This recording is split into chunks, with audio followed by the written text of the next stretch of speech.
is that a year on, there's still no evidence of tumour in my lung. It shrank and it hasn't grown back. Panorama has spent the last 18 months on the front line in the fight against the disease. This is an unprecedented time of progress in the history of cancer medicine and cancer research. At the Royal Marsden Hospital in London, patients given just months to live are keeping cancer at bay for years. 5 years ago, before the Marsden, I thought that was it. And, you know, they've given me a good 4 years so far. I do all the things I want to do. I have my friends, and I go to other people's funerals. Advances in genetics are delivering a new generation of smarter cancer drugs. I'm taking a drug that doesn't have a name, but it's some letters and numbers. And I think it's LDK378. We told her in the clinic, really she is a miracle child. Leading scientists at the Institute of Cancer Research see this as a game-changing moment. Cure is something that I think we are going to be increasingly able to talk about. I think for some small numbers of patients that will truly become a possibility. Patients who've run out of options under conventional treatment are helping to revolutionise our understanding of cancer. Even though it's terminal, you still think, well, no, that's just a word. If you don't succeed, it's not the one you're trying. Tonight, we meet the patients at the heart of clinical trials that promise a new armoury of weapons in the battle against cancer.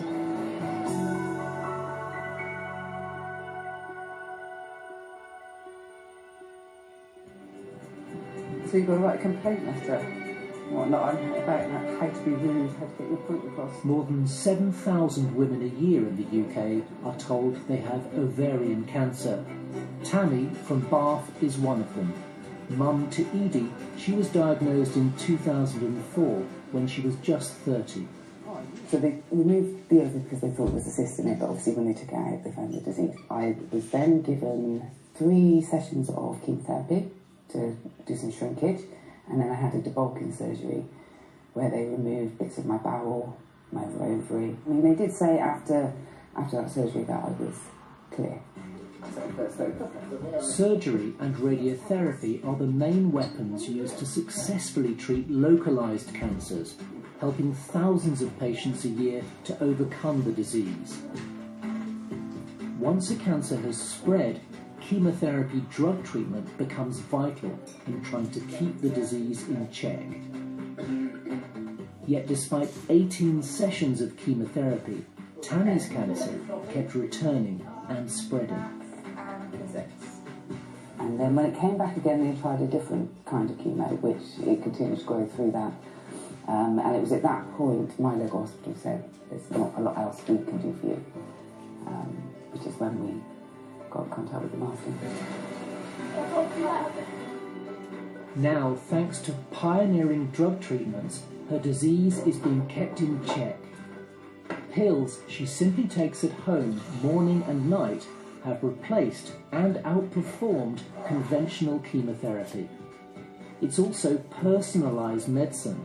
The experimental drugs MEC 162 and BIL 719 are designed for patients with specific genetic mutations in their cancer. She's monitored at one of the hospital's 2 sites. I'm just doing the what we call drug accountability. It's where we just count the drugs and check that the right amount of drugs are missing for the amount of days that the patient's dosed for, because they need to check when the empties are sent back down to pharmacy that our numbers all add up. The numbers usually add up. They do, don't they? Yeah, they do. Yeah, apart from that one they dropped under the fridge. I think they do, yeah. Tammy has come to meet Professor Johan de Bono. He's in charge of nearly 40 early drug trials run through a unique partnership between the Institute of Cancer Research and the Royal Marsden. The doctors are both research scientists and clinicians, dividing their time between the ICR laboratories and the hospital. How are you? You okay? Yeah, not too bad, thank you. Well, the results from today are back. Your blood tests are looking fantastic. They're looking really pretty good. The last scan was clearly stable, so the key thing is this next scan in 2 weeks' time.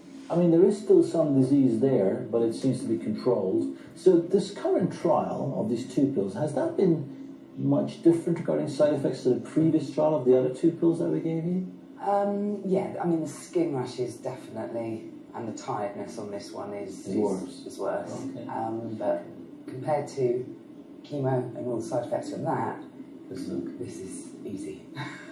One thing that's really it for today, the scans are in 2 weeks. That scan obviously is key. We keep going as long as those scans are stable. If he says it's stable and he's happy with the scan, then I am. You think you always worry that they're going to say something you don't think they're going to say. But now I'm over the moon. I think, fingers crossed for the scan, carry on, and yeah, it's great. This is an unprecedented time of progress in the history of cancer medicine and cancer research. The most wonderful thing is that these drugs have much less side effects than chemotherapy. Unlike chemotherapy, these drugs are largely oral tablets. You can go home and take them every day. The key to this new generation of cancer drugs is our greater understanding of human genetics. A revolution in DNA sequencing has meant that we can map the disease faster, cheaper, and in greater detail than ever. Cancer is caused when genes in healthy cells mutate, leading to uncontrolled cell growth. Conventional drug chemotherapy is a blunt instrument. It kills rapidly dividing cancer cells, but also damages healthy tissue. A new generation of targeted cancer drugs work differently. They're designed to home in and block changes within the cancer cells which drive tumour growth. By targeting them, the cancer cell cannot function and dies. The holy grail for us in cancer research and cancer medicine is to develop drugs that actually have the ability to spare the normal cell, causing minimal side effects, and killing selectively the tumour cell. Sophie is just 10 years old and one of the hospital's youngest patients. She's come with her mum from their home in Buckinghamshire to talk to the paediatric care team. Well, how was the last 3 weeks been? She was sick last week on Sunday and we took her temperature and it was quite high, so we rang here to get some advice as to what to do, and they told us to go down to Stoke, which we did, so she was taken in there. And that was just for a few hours, that's right? If that, really, yeah. So you're really back to normal now? Yes. It's obviously you've lost a bit of weight you have here, which is... Appetite has been quite suppressed. Yeah. And just probably make sure that your diet is really as optimal as it can be. So get a dietitian to see. Although cancer is rare at Sophie's age, the Royal Marsden treats 170 children a year. Her cancer is especially unusual and aggressive. Sophie has this tumour called IMFT or IMT, which was growing in her chest, a large amount of tumour tissue growing around her lungs and the breathing tubes in a very sensitive area in her chest. The failure to treat that condition would have been incompatible with life.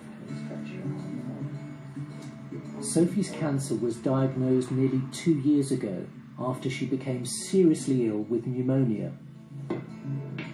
Doctors initially thought the shadow on her lungs was a cyst or even TB. Finally, they said she would need major surgery. A couple of days after, they said, no, actually it's this very rare type of tumour, which is why they didn't get the diagnosis right, and that they would have to remove her lung. What was going through your minds during all that? Indescribable. It was hell. It was, yeah. Just sort of lurching from one extreme to the another. That one was the special one, which only people on the trial get. On each visit, the nurses are helping Sophie to create a necklace a keepsake of her hospital treatment. Everything that I go through, like blood tests and things, I get a B for. Sophie's tumour is due to a faulty gene called ALK, which creates a chemical signal that drives the growth of abnormal cells. Her drug blocks those messages. The treatment is showing great promise against some forms of adult lung cancer. It was first tested on mice that were bred to carry the ALK mutation. These ALK mice are studied at the Institute of Cancer Research. What we really need to understand is the impact of a drug on tumour tissue itself. For obvious reasons, in many children, it's ethically very difficult. It's also painful and dangerous to take tissue from children. And these mouse systems allow you to rapidly conduct preclinical trials in a so-called mouse hospital. The mice are anaesthetised and scanned to see which of the drug compounds are working to kill the cancer, and so might translate to humans. What do you say to people who would say, well, you really can't learn from animal trials and we'd be better off not doing them at all? We think very carefully about what the results mean in these models. We don't think this is the solution to all drug development for cancer. There are other approaches that are useful, and that data should all be considered equally. So this is a small part then of the whole research picture? Yes, it is. It's a small part, but in its contribution, it does speed the delivery of cancer drugs to the clinic. I'm taking a drug that doesn't have a name, but it's some letters and numbers. And I think it's ODK378. I thought we were going to have to beg to get on the trial, but as it was, I think they were really pleased to have us on the trial. And at that stage, were you optimistic, or were you just think we'll just have a go? It was our last chance, so it was. It was all or nothing. Scared is the best word. It was just that first 6 weeks was terrifying. Sophie's future depended on the performance of the drug LDK378, and everything was riding on what the first scan would reveal. We went into the room, and Shrunk by about 60%. Results were incredible. It was they were gobsmacked. They said afterwards that there was a big departmental cheer because they just don't see results like that. It was just brilliant. Yeah, quite a miracle. Unbelievable. Really. I mean, it had started off about plum size, and it was down to not much bigger than a hazelnut, I would guess. What was it like when you saw Sophie's scans and what the drug had done to the tumour? It is life-affirming. It's the goal of every pediatric oncologist to see that kind of response. It's truly astonishing and miraculous to see, and I think we told her in the clinic that she's unique and that she's very lucky, and that really she is a miracle child. You mentioned it's like a miracle, and they've used that term, but of course it's not a miracle, it's science. Yes. Well, yeah, except it's miraculous science, isn't it? Yes. And we'll be meeting Sophie again later.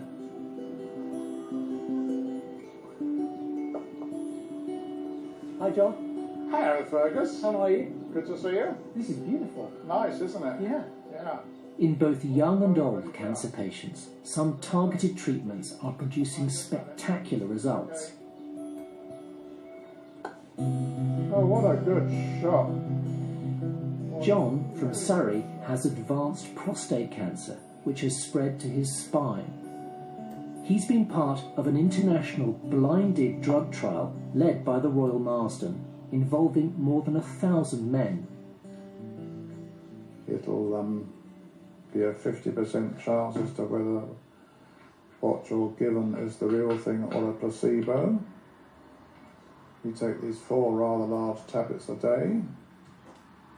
I've so far consumed nearly 4,000 of them. And I suppose after about 6 to 9 months, it began to be evident because of my well-being that I was getting the real thing. Did you think you'd be here so many years after your initial diagnosis? I really didn't. I really didn't. I mean, let's face it. I thought if I see 80, I probably ought to be lucky. I'm now 83 and I feel no different. John's drug is a targeted therapy which blocks signals from hormones that drive prostate cancer growth. It works so well on him that he's what's known as a super responder. Right, so my name's Adam. I'm going to do this injection today. He's having a bone scan to monitor his progress. So what we're doing today, Mr. Timberlake, is we're going to give you an injection of a radioactive compound now. Yeah. Now this yellow band lets all our staff know that you're radioactive. The idea being that if they're pregnant, they can run away and avoid you. Hello, Fergus. How nice to see you. Hi. Good. If you're pregnant, you mustn't be sitting near me, I warn you. I don't think I am. Do you get anxious before you talk to the doctor? I did at the beginning, but I've got possibly a little bit complacent, I don't know, but because of this is my 26th month on this programme, Wow. I'm beginning to think, well, I guess it's going to be all right, isn't it? I mean, one day they'll say, I'm afraid, John, I got a bit of bad news, but so far there's absolutely nothing. Of course, it's great. My life goes on. I do all the things I want to do. I have my friends, and I go to other people's funerals. Yes. But, you know, what I'm listening for is no change, John. All is good. Fingers crossed. Yeah, absolutely. John's trial drug, enzalutamide, is now licensed. It costs £35,000 a year, though the NHS has negotiated a confidential, discounted price. Dr. Alan Smith, please come in. John's just had some more tests. So I didn't find anything on exam that I'm worried about. We've done some blood tests and we did the scans. So the bone scan didn't show anything new or different. Today? Correct. We were really happy there's nothing new worrisome. Good. The CT scan didn't show anything new as well. There's no new spots anywhere. Yeah. I am very confident that with some of these drugs we will be giving patients many, many years of life. And prostate cancer, I'm seeing patients living 5-10 years regularly. So you're really now coming to making cancer a chronic illness that you can live with, like blood pressure or diabetes, for many years. Scientists are understandably reluctant to talk about conquering cancer, but some believe we're at the dawn of a new age of cancer therapy as these medicines move into the mainstream and become first-line treatments. I do think increasingly we will cure a larger number of cancers, particularly if we can catch them early, because actually if you can catch these cancers when there's less cells, statistically, numerically, the chance of that cell evolving and changing if there's less cells are much less. These sort of pleasures that you have, everyday pleasures, in a way, it's down to the tablets, isn't it? The treatment. It's the tablets, it's the treatment, it's the fact that I'm so happy to be alive.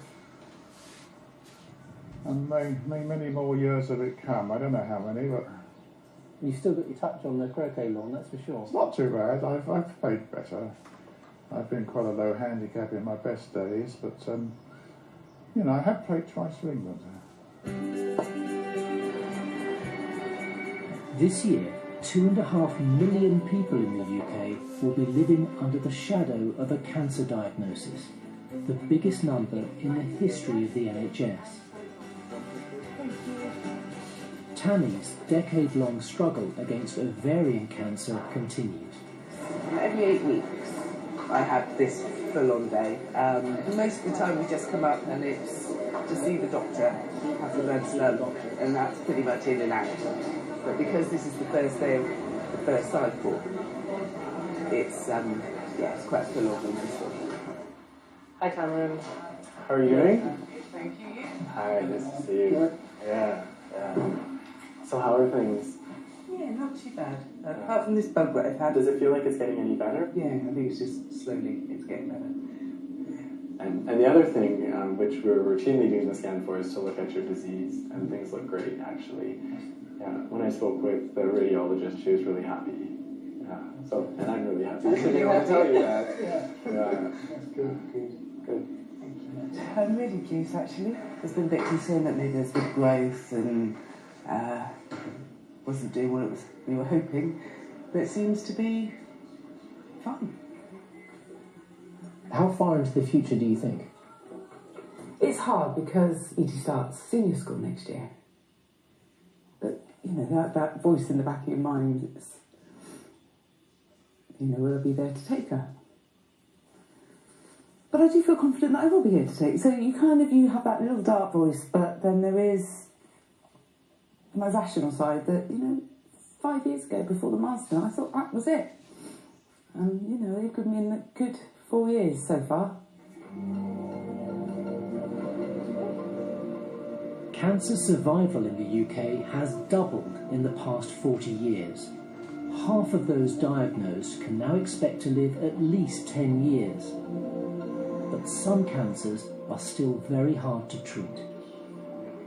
We identified an area of what we would consider to be very high unmet need with a group of tumours that arise in the salivary glands of patients. Specifically, they are almost entirely insensitive to all of the standard chemotherapy drugs. And there is a subset of these tumours which spread very readily to tissues around the body, particularly to the lungs, the liver and the bone. And there are no treatments available for patients who suffer that disease. Hello, hi. Anne has just such a form of hard-to-treat cancer, which started in her windpipe but has now spread. She's come with her husband Jamie to enrol on a unique research project designed to create drugs tailor-made to the patient. So next week we're going to take a biopsy from one of the tumour masses in your chest. In the coming weeks and months we're going to conduct detailed genetic analysis of that tumour and hopefully to discover what are the mutations that exist in that tumour that are driving its process and allowing it to cause the disease that you have. Anne's biopsy tissue will come here to the ICR's tumour profiling unit. Until recently, it would have been too complex and expensive to map an individual patient's cancer. Gene sequencing is now so much faster and cheaper. It's enabling cancer to be examined and understood in greater detail than ever. It's a very, very exciting time. And sequencing is a technique that can be used not only to identify the genes that can drive, but also to monitor as the disease progresses. It can tell us about evolution, about how the tumors evolve, and how they evolve with treatment, how they change. So it's a very good way to monitor the way tumors behave in different conditions.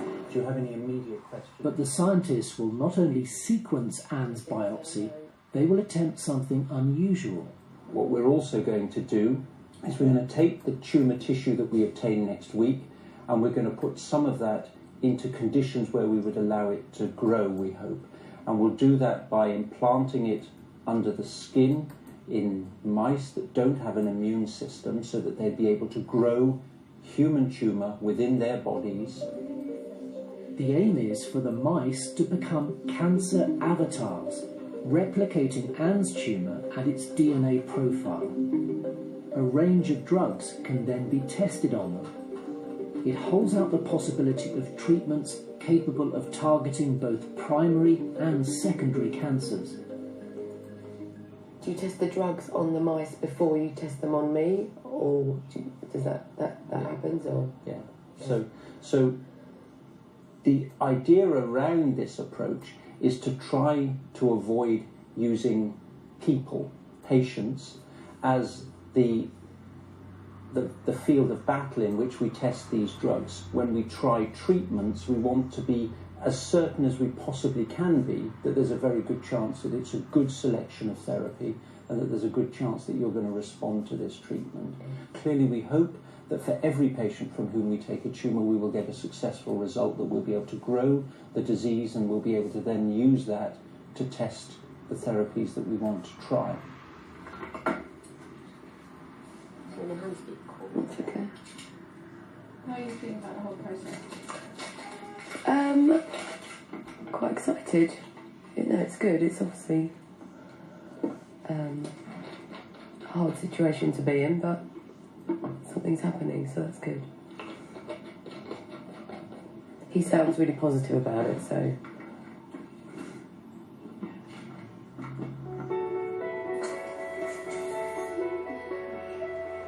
Anne and her husband have 3 young children. Now, the family from Hertfordshire are planning a special holiday. Who remembers where we're going? Thailand. Taekwondo? Thailand. Thailand. And how many aeroplanes do we have to get? 3, 4. 3. 4. 3 on the way there, 3 on the way back. I kind of had a year of just getting better and getting back to normal life. And then the scan showed that it had spread to my lungs. And I think I've got about 20 tumours across both lungs.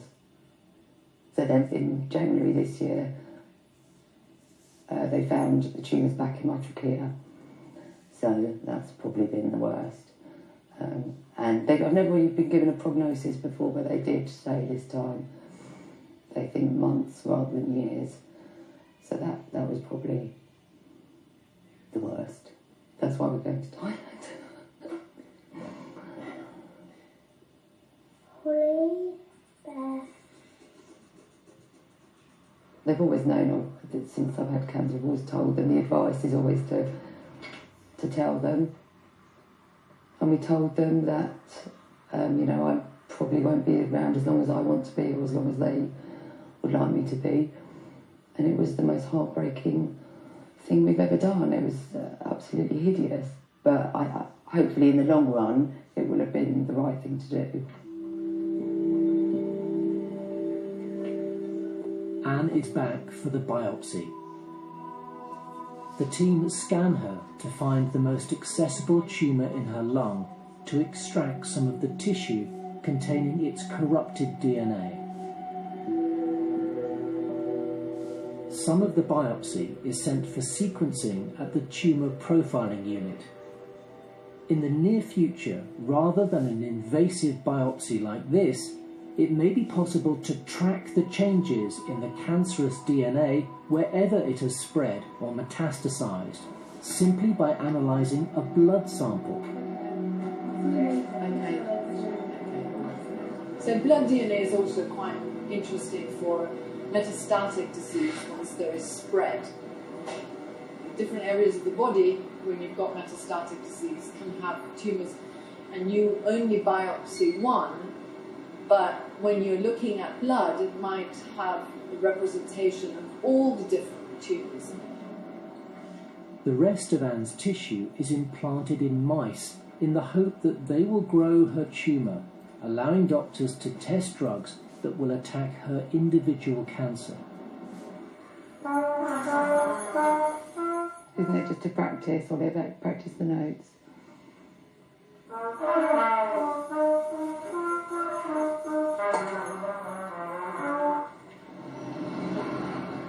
Anne is one of 12 patients who are part of this AVATAR trial. 4 of the patients' tumour biopsies subsequently grew in mice, and this research is ongoing. They've called me in, so I think it's either going to be the tumour's growing on the mice, or the tumour's not growing, can we take another biopsy? Unfortunately, the tumours that we had tried to establish in the avatars, we've now concluded that that's actually not going to be successful on this occasion. Okay. We're very optimistic that the technique can work.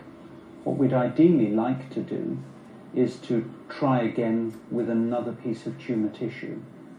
I don't mind, I'll do anything I have to do. I don't mind at all. the last few years we've really made the most of things. You know, we've done a lot. You know, and in a way, I don't want to have to be creating memories all the time, but that's what's happening. So, you know, that's why we booked this holiday to Thailand, to give something really memorable to the kids. You know, just don't want them to forget you, I suppose.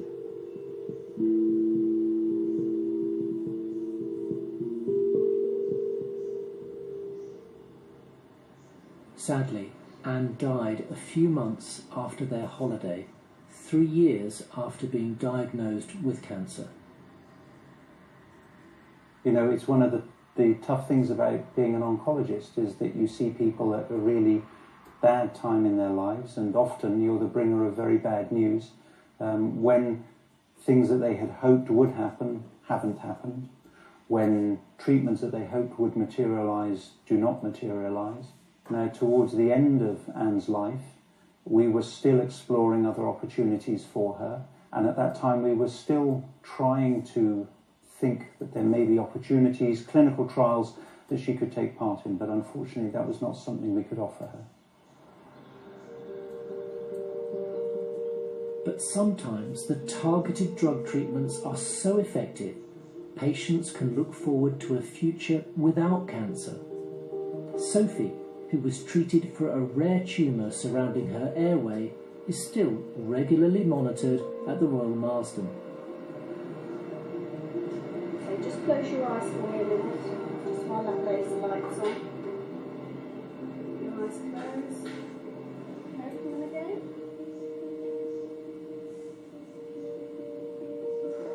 Yes. We need 3 blood tests. It's a special day for Sophie, and she adds to her personal record of all her hospital visits. One CT scan, and a birthday. Birthday week. Is your birthday? And how old are you going to be? 11.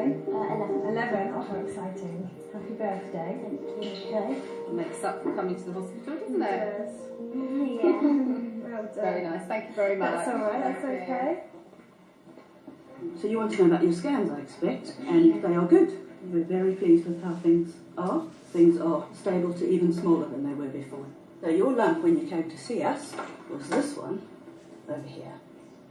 The scan results suggest that what is left of Sophie's tumour is completely inactive. And things have improved very quickly. It makes me feel happy that there's not a massive mass in my lung anymore. My very, very first scan was, the tumour was a very big tumour, but now it's a much smaller tumour and it's not affecting me anymore. Were you expecting to hear today that it was a little bit smaller? I didn't. Well, I thought that it was going to be something like that it hadn't shrunk, that you could see. But it's good news to hear that it has shrunk. She's never kind of felt sorry for herself, or which helps a lot. If She's never asked why me. No. Never. And I think I would. If somebody told me I had cancer, I'd want to know why me. But it's never come out of my mouth.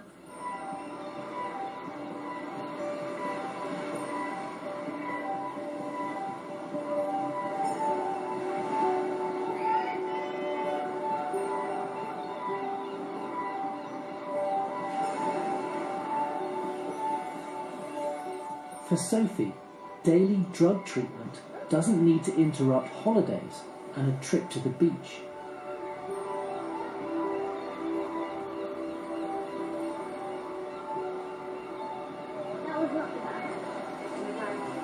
That's her daily medicine. She has to take with 2 spoons of low-fat yogurt, and that's it. That's her done for the day.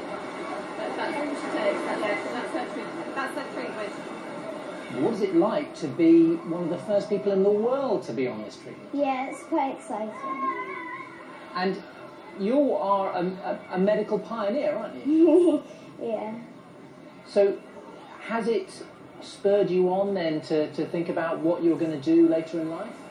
Well, I've always kind of wanted to be a doctor, but now that I've been through all of this, I want to be a doctor even more.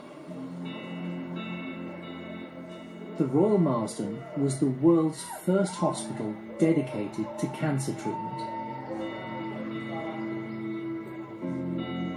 Today is the Marsden March, and 8 of my friends are doing a walk from the Chelsea Marsden up to the Sutton Marsden. I think they're especially motivated this year for me, because obviously I've been being treated at the Marsden now for coming up for 3 years. Sarah has ovarian cancer and at one stage was given 6 months to live. She's experienced some unusual side effects on her drug trial. Unfortunately, I can't go out in the sunlight though, because the drugs I'm taking have made my skin photosensitive to the sunlight. I'll either have my hood up or be hiding in some shade somewhere. I'll work it out, but yeah, I'll be there to see them come back. This is my little way of saying thank you. You know, if it wasn't for the Marsden, my sister wouldn't be here today. If she wasn't on the trial drugs, they've kept her alive, and we've had a few extra years out of her, so may there be many more. My goalposts again have extended. My 6 months has now turned into 3.5 years, and I'd like to think that that will be extended, you know, again quite a bit longer. Come and collect your medals. But despite all the money raised by charity, the millions invested in this work by drug companies, research bodies and the NHS, there are no easy victories in the war on cancer. It is a hugely complex disease with a myriad of genetic variations, so tackling cancer can be like chasing a moving target.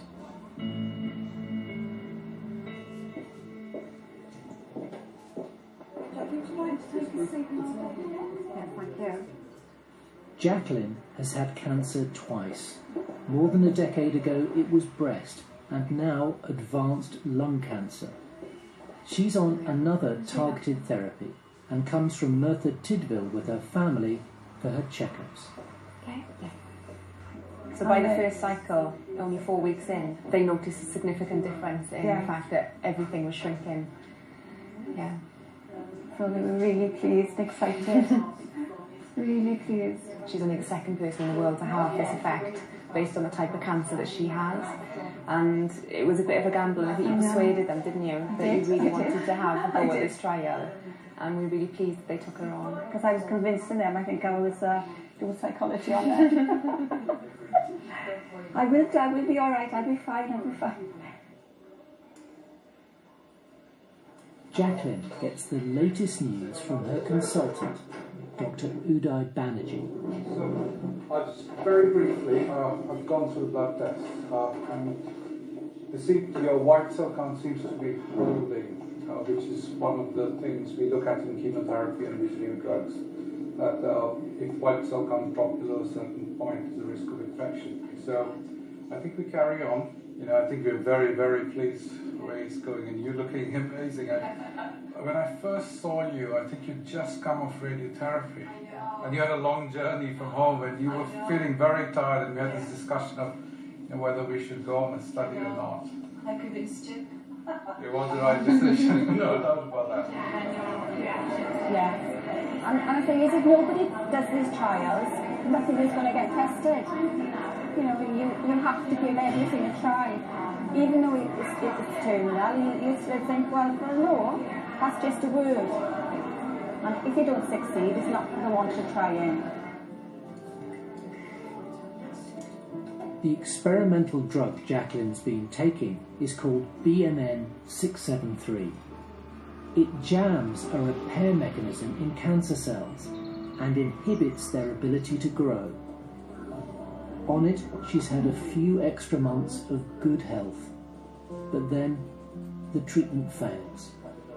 The doctor that's seen me had said that they were going to stop the drug because 2 more tumours had developed in the liver. So, bit of a shock. I think that he was so upset as what I felt, because, you know, I've been going so well with everything. And And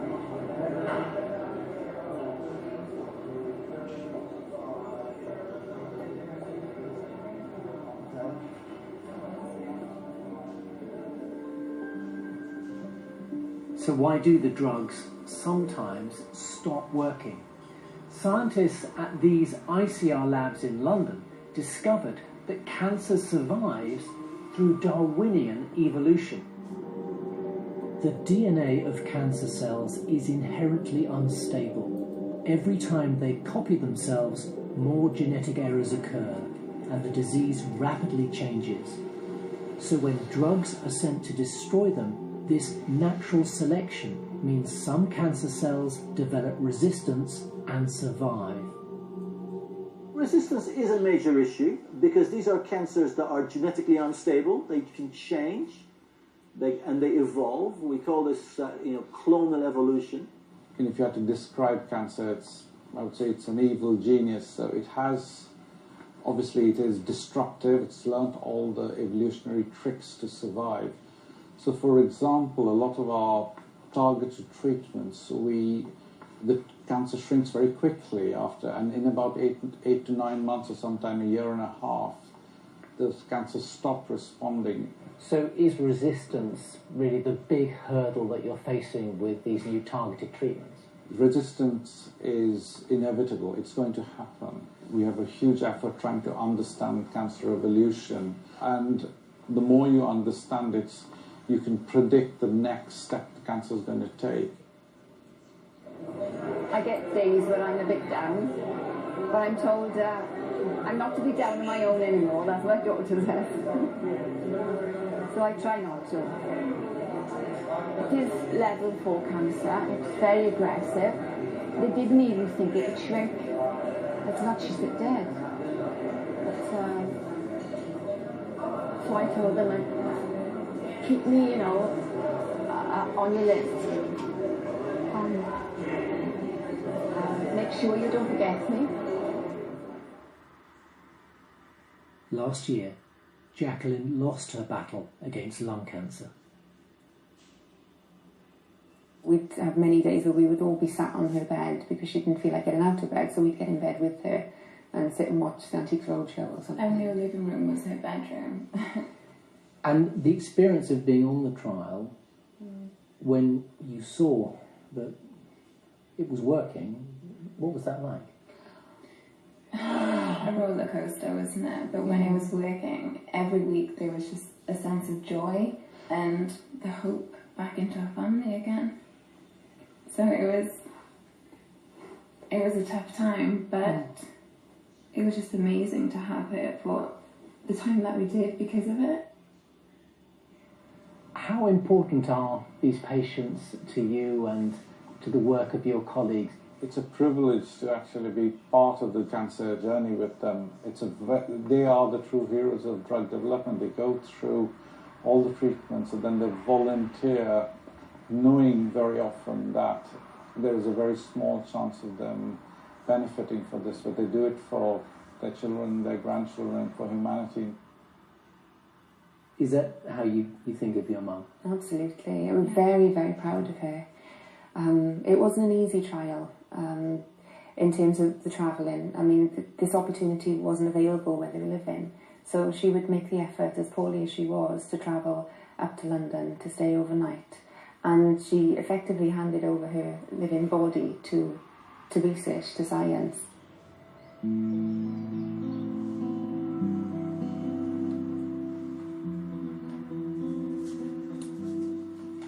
Tammy is on a targeted therapy for ovarian cancer, but after a year her disease starts progressing and she has to come off the trial.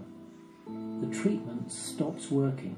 Drug resistance has kicked in. I was shocked because I didn't feel that I had any symptoms, but yeah, again, it's just an adjustment. It's kind of just that knockback every time.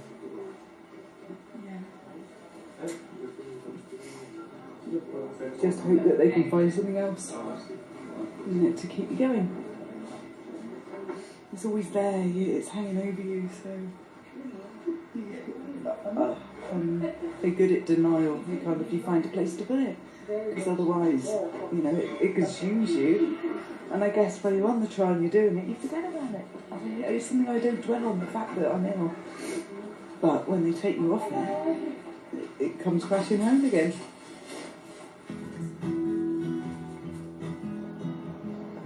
But new drugs are coming through. For Tammy, there is another treatment called olaparib, which is helping patients like Tammy whose cancer may be driven by inherited genetic faults. How have you found this olaparib drug? How's it been? It's been good. A bit of nausea. Keep getting that. A bit of tiredness, but not as bad as the last trial. Okay. So no, overall, feeling pretty good.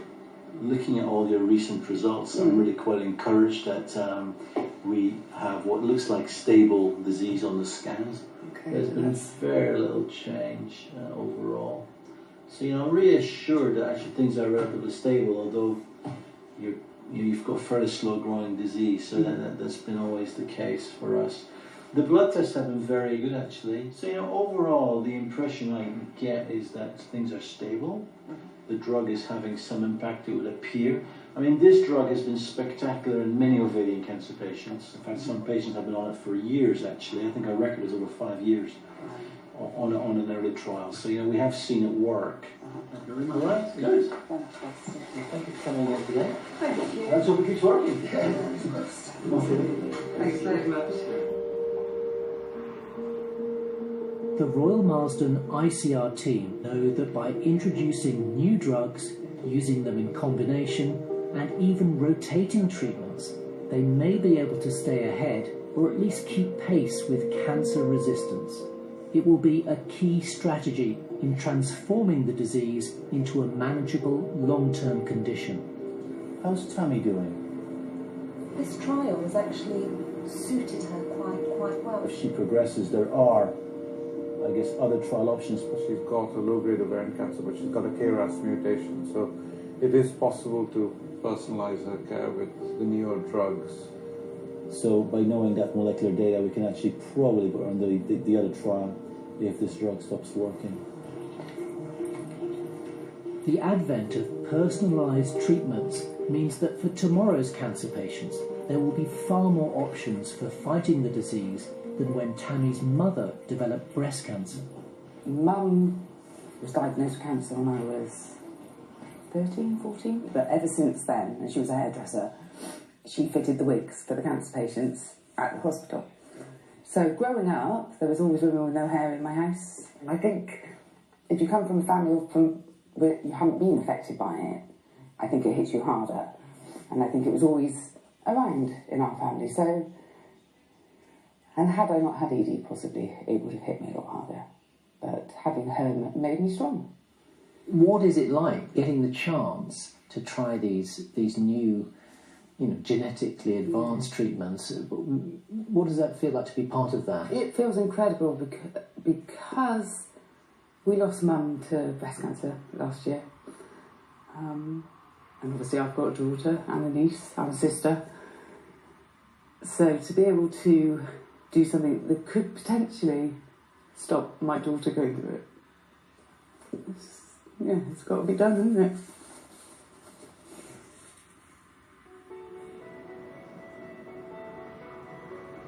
Drug resistance remains one of the biggest hurdles in cancer. But as well as extending life with new targeted treatments, scientists are also exploring how to harness the body's inbuilt defences by boosting the power of the immune system. Have you had scans like this before? Vicky is another cancer pioneer and an astonishing example of how even advanced disease can be halted. For Vicky has malignant melanoma, an aggressive form of skin cancer, and it was found only after it had spread to her breast and lungs. They just said it was melanoma cells, not the breast cancer tumour that I had assumed it was, but it had gone to my lungs.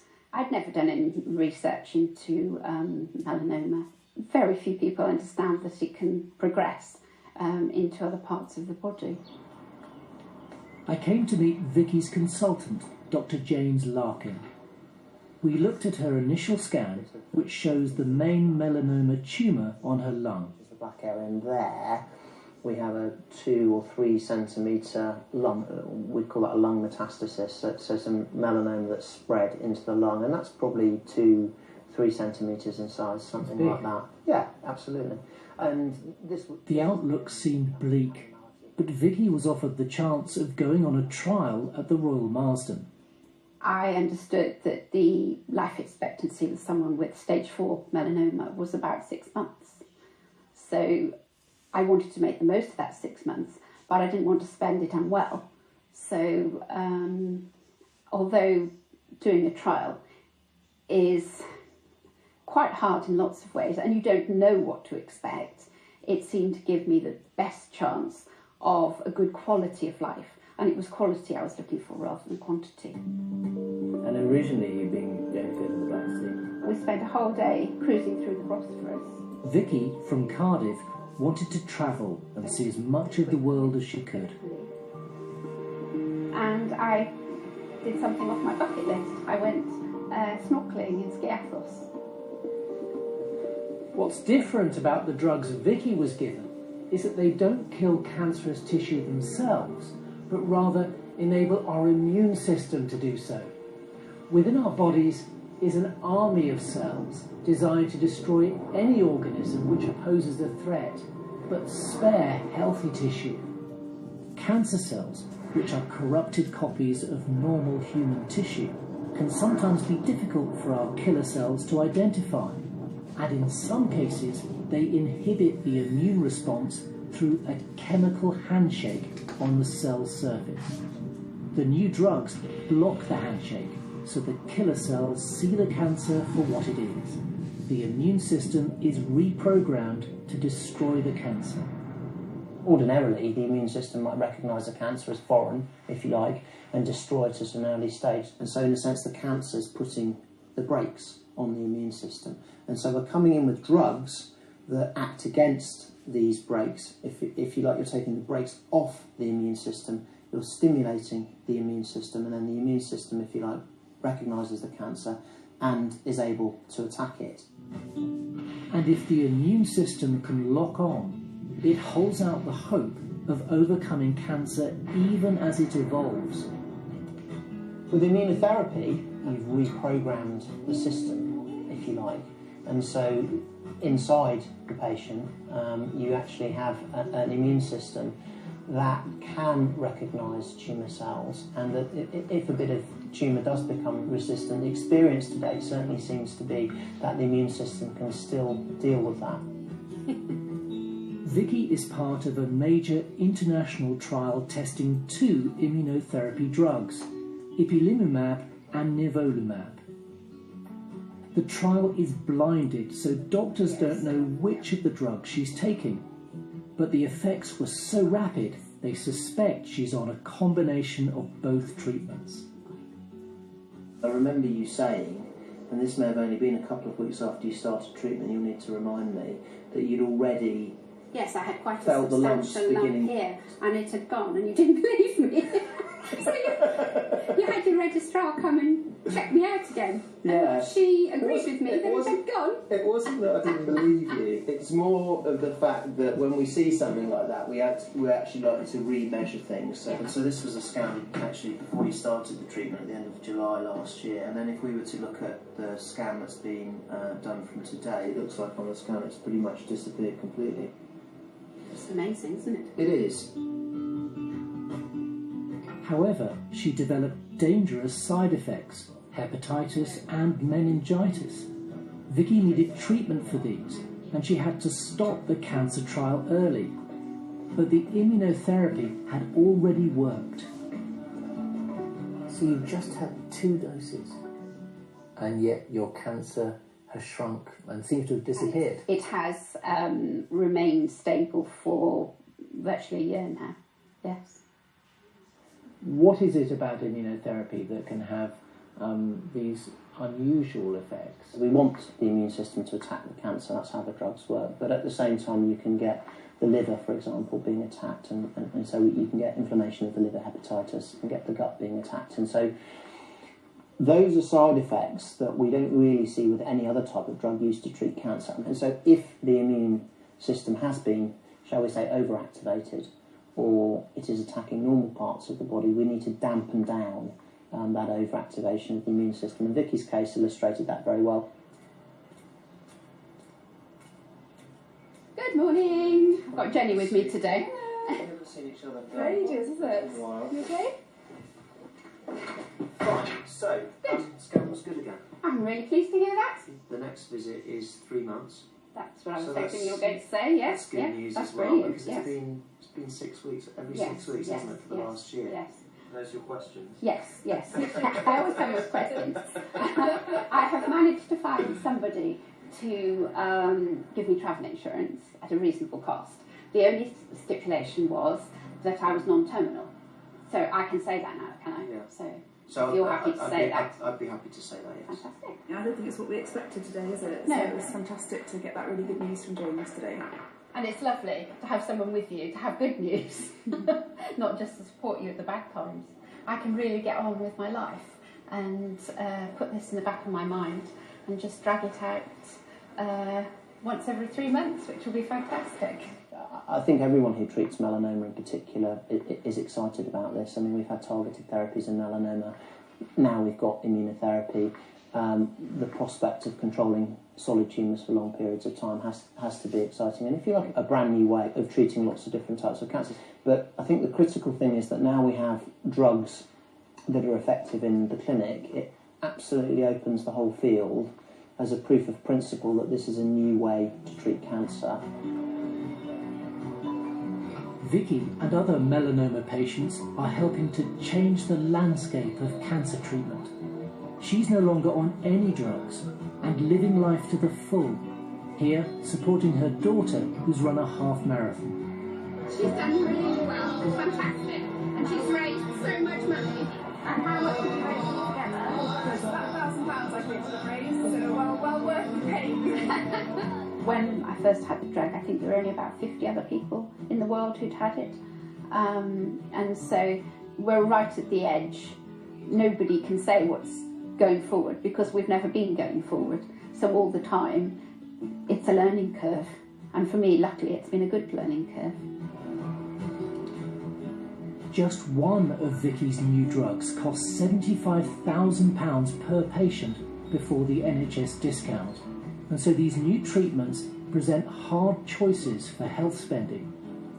But while the war against cancer is far from over, these new weapons offer the hope of keeping this deadly disease at bay for longer than ever, and in some cases permanently. Here is something that I think we are going to be increasingly able to talk about, particularly these drug combinations with immunotherapy as well. So yes, I think for some small numbers of patients that will truly become a possibility, but there's still a lot more work to do.